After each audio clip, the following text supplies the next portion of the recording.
Kala mo ganun lang. Ganun tinagaw ko. So ayan, good morning Trops. Panibagong araw at panibagong vlog na naman tayo. Ayan. Yung ato no, di mo malapit ang dahon. Hinayang ako. Huwag ka mang hinayang, mas marami yung kapalit nun.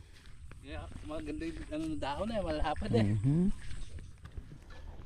Yan mga Trops. Ayun, tatanggal na. Ito yung mga tali lahat. Ay.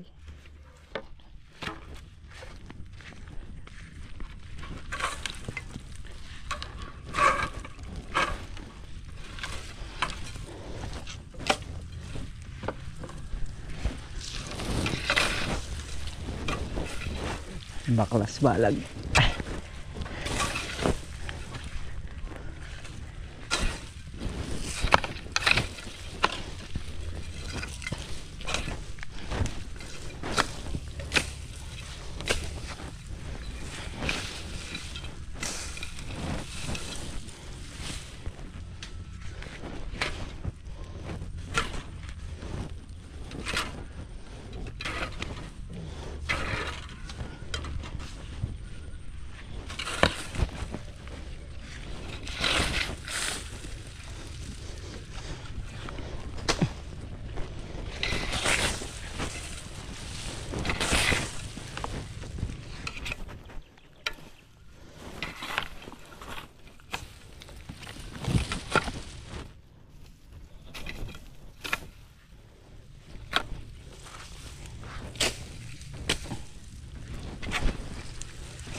Sabay ano na tayo, trim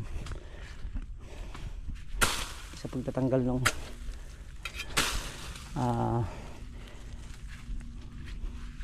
mga letting.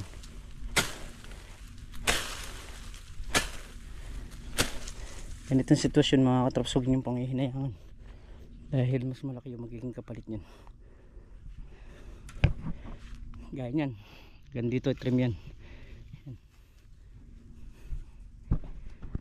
Ayan mga katrops,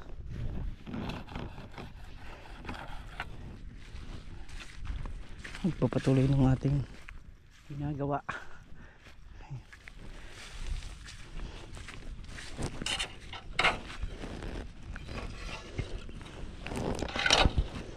Kailangan kasi malinis ng husto para yung mga letting na kagaya nito hindi kumalat, dahil pagka nag-grass cutter abala yan sa grass cutter yung mga yan, kaya kailangan maganda pagkakaipon.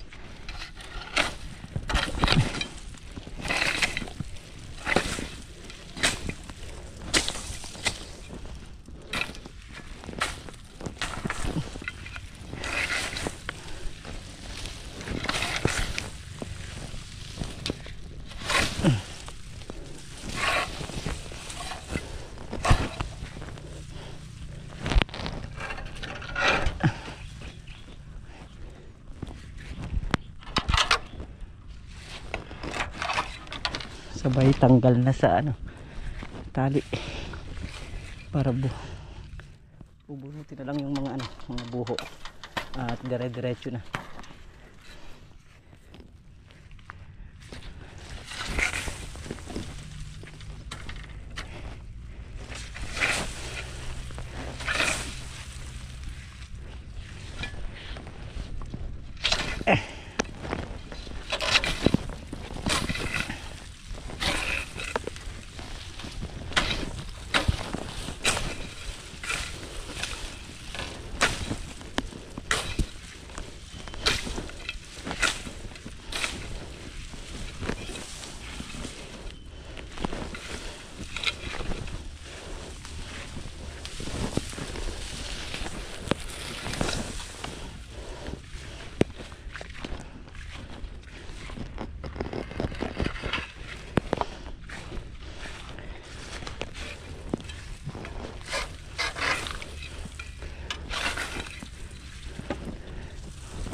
Asian at nagbibigyan tayo ng panahon.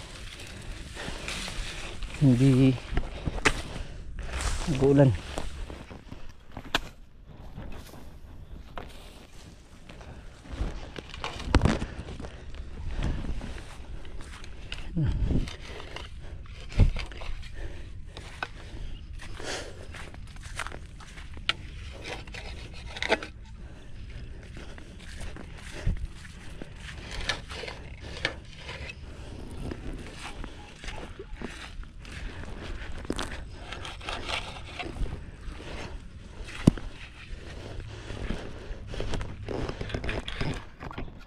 Walang na yan. Lupa. Pagka na-spray yan eh, mawawala yan.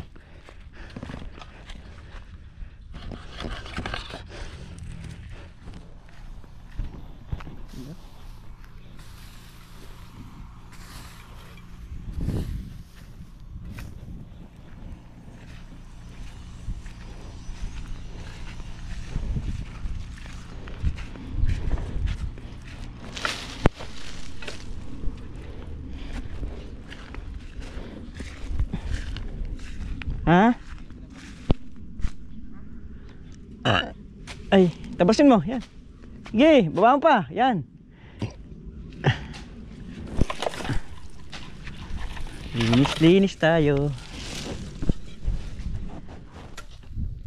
So yun mga katrops, bali iniipon na nga rin natin yung mga buho. Lahat ng tinatanggal natin. At pagka nakita natin pantrim na yung kalamansi, tinitrim na rin natin. Para minsan na. So ito, nasa kalahati na kami. Ayan, nakaipon na rin yung mga buho. At tinatanggal na nga rin namin sa pagkakatali. Tapos lahat ng pwedeng itrim na kalamansi, sabayan na. Tinitrim na namin para isang lakad na lang. At medyo matagal yung pagtatanggal ng balag, pero minsanan lahat, pati mga kalamansi. Tapos yung mga ganyan nakaipon din para isang hakutan lang. Yung iba, ayan, nagagamit natin pampausok dito sa mga kalamansi.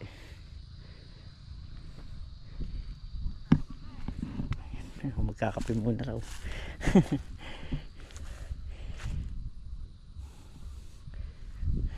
Ito, nakatrim na yan.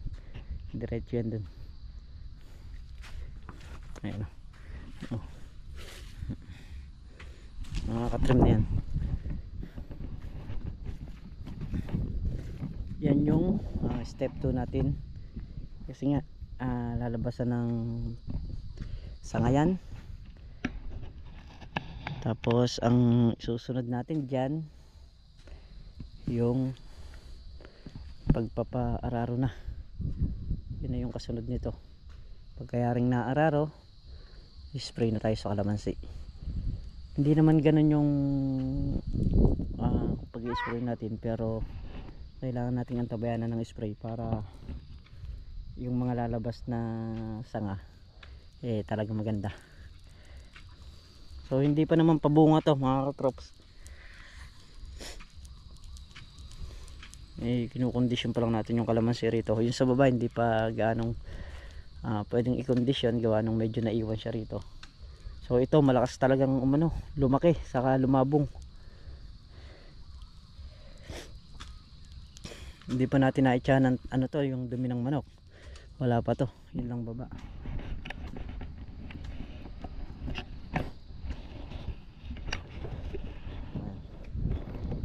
Ito ang alambre. Pagka natanggal yung batangan na yan, dire-diretso na rin makukuha yan. Pag nayari tayo ng yung paglilinis natin sa mga ampalaya, yung nandun, yung huli nating ginras cutter makunat dahil bago-bago pa lang, kaya hinuli na natin yon. Trim muna tayo rito sa mga kalamansi. Higa muna tayo.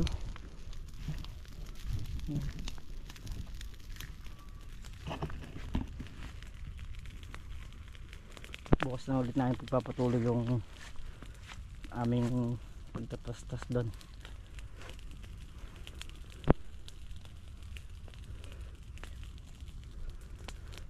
Siga-siga muna tayo rito. Mga tinanggal na to yung ano sa ampalaya, yung mga baging. Hindi naman ganun karami to, konti lang din, pero mas maganda mausukan yung mga kalamansi.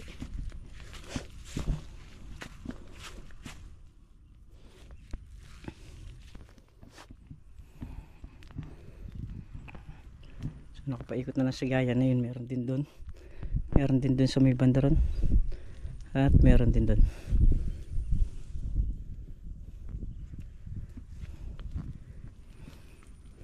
Ito yung aararuhin. Yan yung pong lupang ito, sasablay dito yan. Bali mga tagatlong balik po siguro to, tatlong pasok kasi yung dito mas maganda kasi kung maitataas na ng mataas yan, kahit na mga hanggang tuhod, kasi katagalan yan pababa rin yan. Pagka kasi ito nakuha, dahil aabot na yung mga ugat dyan, dyan tayo sasabog ng pataba. Hindi naman po mismo sa may puno na yun, dito mismo sa gilid ng pinaka gagawing harang ng tubig, dun po. Tapos dito naman sa pagitan nila na yan, ang sabog po ng pataba niyan dito banda. Yan, ito naman dito banda. Halos lalayo po siya ng siguro mga tig 1 metro, mga ganon. Hindi naman po kakagis yan dun sa may mismong puno, dahil wala naman pong kakain na ugat doon. Ang ugat po kasi ng kalamansi nakasalampak, so nakalayo. Hindi naman po porket yung kalamansi nandyan, yung ugat niya nandun din. So may ugat dun yan, pero hindi po yun ang kakain ng mga pataba niyan. Yung maliliit na ugat na nakapaikot dyan, yun po ang sisipsip ng pataba at magbibigay sustansya sa puno.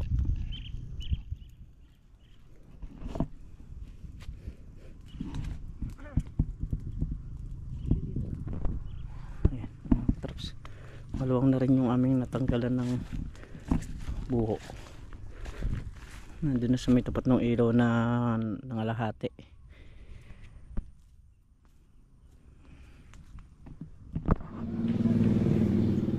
So yun mga katraps, tinungan ko sa bahay.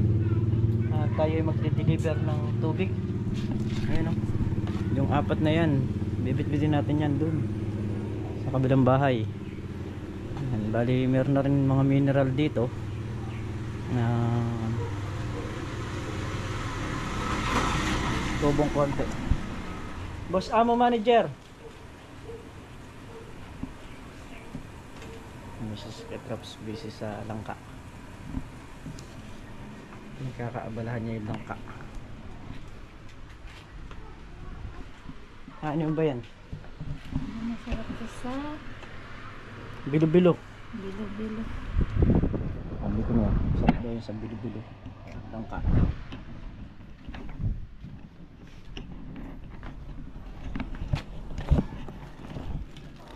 Ay, deliver mo natin to. May tao ba rito kala Dadasol? Ha? Meron.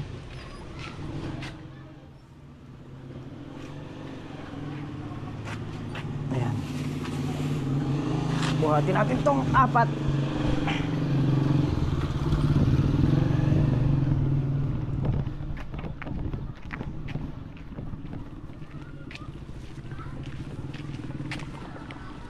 Ay wala, nakalock.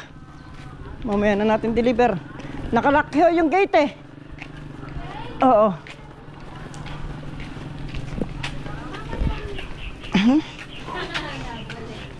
Ay, mamaya na natin deliver.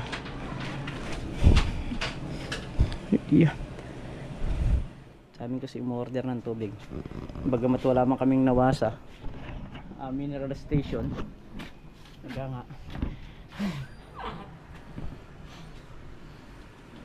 Ito kasi ino-order din namin dun sa mineral station sa labas, konting tubo. Ayan. Yung mga galon. Tapos yung mga bilog na galon. Ayan.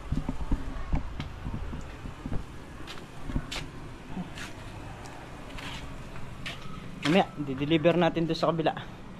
So nakalaki yung gate nila kaya siguradong walang tao. So yun mga katrops, at yun yung tubig na nandiyan kanina na dala na rin doon sa kabila. Ayan, bago tayo magsara ng video mga katrops, ayan, sa mga nais gustong umorder ng mga terno, ng mga bedsheet, ayan, kompleto po yan. Ayan. Ayan po yung mga bedsheet. Ayan. Tapos yung mga ternos po lahat yan. Ito, mga ano po ito eh, Surplus Japan. Ayun, mga ternos. Ayan. Ayan, order lang po kayo sa Miguelito Katrops. At kung anong klase yung gusto ninyo para po malapatan ni Mrs. Katrops. Ayan, at bago tayo magsara ng video, siyempre shoutout muna tayo. Ayan, shoutout po kila Tita Gemma. Ayan, shoutout po sa inyo. Kay Sir Noel, ayan. Shoutout po kay Sir Alexander Diamante, kay Sir Marcos Ramos Dabalos, ayan, shoutout po sa inyo. Kay